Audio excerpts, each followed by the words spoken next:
Garfield es un gato con el que todos nos podemos identificar. Detesto los lunes. ¿Habrá alguien en el mundo lo suficientemente estúpido para que de veras le gusten los lunes? Y no porque nos guste la lasaña, sino porque está especialmente hecho para que nos sintamos parte de él. Duerme, come, duerme, come, duerme, come, duerme, duerme, come, duerme. Y es que Garfield tiene una muy gran historia detrás. De hecho, este personaje y franquicia tiene muchísimas curiosidades, datos y varios sucesos que no muchos de nosotros conocemos. Es por eso que hoy, amigos, vamos a estar viendo la historia y evolución de este gatito naranja. Porque de seguro no tienes idea de quién era el dueño original de Garfield mucho antes que John. Jim Davis, un chico quien apenas había salido de la universidad, fue a trabajar con un exitoso dibujante, Tom K. Ryan, quien poseía su propia tira cómica con mucho éxito desde 1965, de nombre Tumbleweeds, donde hacían burla a la vida en la frontera estadounidense. El trabajar con este dibujante le sirvió a Davis para que tomara inspiración y tuviera la idea de crear su propia tira cómica, la cual nombró Norm Nat, un juego de palabras que se traduce como el mosquito Norm. En esta primera idea contaba las aventuras de un grupo de insectos viviendo una vida cotidiana. Cuando terminó su tira cómica, le envió a cientos de periódicos y editoriales, pero todos lo rechazaron sin excepción. Solo un editor acompañó al rechazo con un consejo, diciéndole que sus historias eran increíbles y sus bromas eran demasiado geniales, pero que nadie se podía identificar con un insecto. Así que Davis, en vez de molestarse, tomó el consejo y echó un vistazo a los periódicos más populares para darse una idea de las tiras cómicas que estaban publicadas en ellos. Así fue como se dio cuenta que los protagonistas de aquellas tiras eran principalmente perros, pero ninguna había agregado a un gato.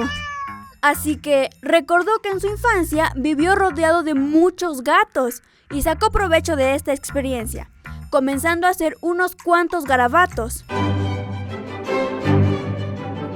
Y de este primer experimento fue donde nació el personaje de Garfield. Este primer diseño de Garfield era completamente distinto a lo que conocemos, ya que se trataba de un gato súper gordo y vago, que no le importaba otra cosa más que comer y dormir. En esta tira, Garfield aún no caminaba en dos patas, parecía una mascota ordinaria. Otra diferencia principal era que el protagonista no era el gato gordo naranja, sino que más bien su dueño, John Arbuckle, quien se presentó como un dibujante que le costaba mucho relacionarse con los demás y solo tenía de amigo a su mascota de nombre Garfield. Y esto tiene su explicación detrás, porque John estaría representando una parte de la vida de Davis, su creador, ambos siendo dibujantes y con pocas habilidades sociales. Davis, con la primera experiencia que tuvo, él ahora se encontraba nervioso por saber si esta vez le aceptarían su tira cómica, por lo que, sorprendentemente, el 19 de junio de 1978, Garfield fue publicado en 41 periódicos diferentes, siendo una de las tiras cómicas más populares en ese entonces. Davis seguía trabajando con Tom Ryan, pero después de ver las increíbles ganancias que tuvo con su tira de Garfield, él agradeció por su ayuda y continuó con su propio camino. Pero fue aquí en donde surgió uno de los primeros cambios al personaje, ya que después de la gran cobertura que tuvo esta tira cómica, varias personas importantes notaron su potencial y se interesaron completamente en Davis.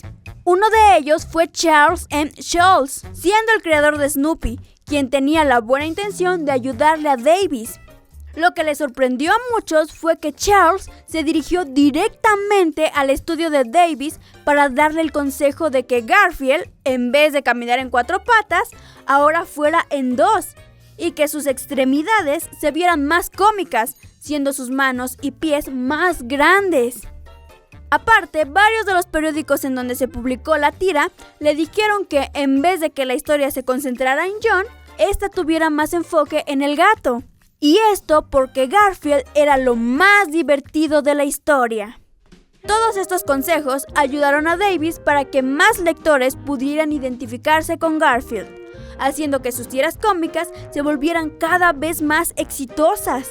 Pero claro, no todos estaban contentos con este lindo gatito, ya que 3 meses después de tal éxito, uno de los periódicos más importantes que habían apostado por poner las tiras de Garfield, el Chicago Sun-Times, decidió quitar estas tiras de su periódico. Con esto, todo el proyecto de Davis se vio completamente afectado.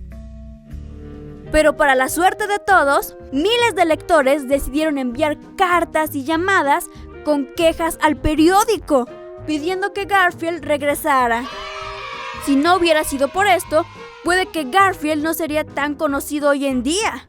A comparación de su primer diseño, en 1979, Garfield se hizo más compacto y más definido a comparación del primer diseño, el cual muchos lo llamaron como un gato monstruo.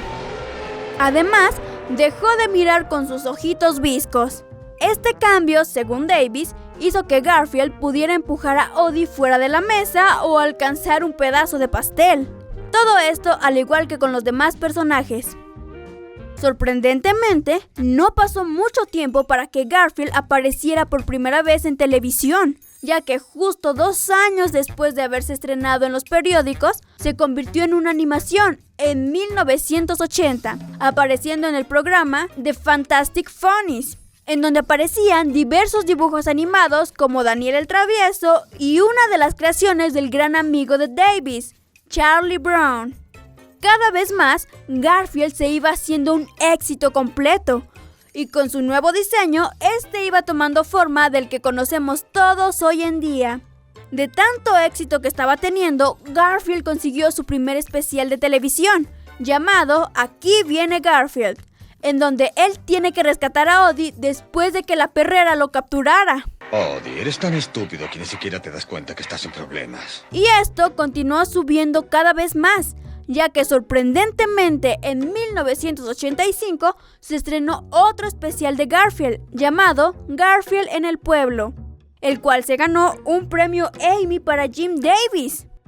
Y todo esto continuó hasta 1987 con el especial de Una Navidad de Garfield. Cosas, objetos, chatarra, juguetes, codicia, avaricia. Me encanta.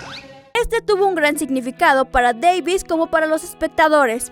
Esto porque se estuvo retransmitiendo cada Navidad desde 1987 hasta el año 2000. Y esto porque Davis escribió el guión y lo describió como una autobiografía, ya que Garfield pasa la Navidad en familia con John y Odie en una granja. Esto porque Davis creció en una granja. Y un año después sería una década del estreno de Garfield, justo en el año de 1988. Toda esta historia se le hizo muy linda a todos y cada vez el público pedía más y más de Garfield. Y fue unos cuantos meses después, en septiembre de 1988, cuando surgió el show de Garfield y sus amigos. Un show el cual muchos de nuestros padres podrán recordar. Pasen ya para que empiece la diversión. Pasen ya, Garfield les hace la invitación. Este show se dividía en 2 segmentos. El primer segmento tenía que ver completamente con Garfield y sus locuras, mientras que el otro tenía que ver con Oz Acris, otra tira cómica en la que Jim Davis estaba trabajando en ese momento. Garfield y sus amigos se mantuvo en televisión desde 1988 hasta el 10 de diciembre de 1994. Este show, junto con las tiras cómicas, hicieron que Garfield se convirtiera en todo un fenómeno mundial, teniendo ganancias anuales de 750 millones a $1 billón en mercancías. De tantas licencias y mercancías que habían, Davis tuvo que fundar la compañía de Paws Inc., la cual administró todas las miles de mercancías de Garfield. Después de que terminara el show de Garfield y sus amigos, las tiras cómicas continuaron publicándose. Todos se preguntaban si habría más shows televisivos de este adorable gatito. Pero para la sorpresa de todos, un show de televisión no es lo que tendrían a cambio, ya que justo en el año del 2004, la película de live action con Garfield sería estrenada. Le llama moviendo la colita. Esta tendría un giro del primer especial, en el que la perrera se lleva a Odie y Garfield tiene que rescatarlo. Aquí Garfield tiene que rescatar de nuevo a Odie de un tipo loco llamado Happy Chapman. Ya te llegó tu hora, Happy. Con un presupuesto de $50 millones, esta película logró recaudar $200 millones y el público pedía cada vez más, ya que nadie se había aburrido de Garfield.